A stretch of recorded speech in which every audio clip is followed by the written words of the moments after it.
Hello মা, আমাকে না আমার শাশুড়ি আটা মাখাতে বলেছে। হ্যাঁ, এটাতে কোনো ভয় পাওয়ার কোনো কারণ নেই। আমি যেমন যেমন বলছি সেমন সেমন কর। প্রথম আটা ঢাল। কোথায়? আরে তোর মাথায়, এটুকুনিও জানিস না?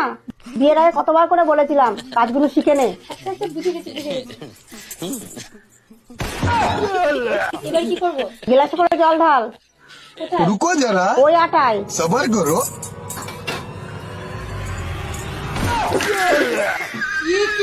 বল শক্ত আছে না নরম আছে? নরম নরম লাগছে।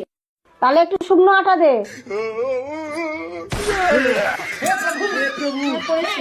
দিয়ে এবার কেমন হয়েছে আমাকে বল। একটু শক্ত শক্ত লাগছে। এবার হাতে করে একটু জল দে।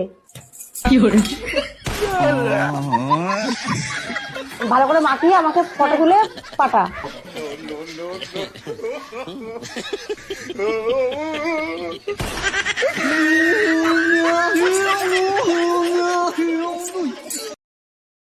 Download ShareChat.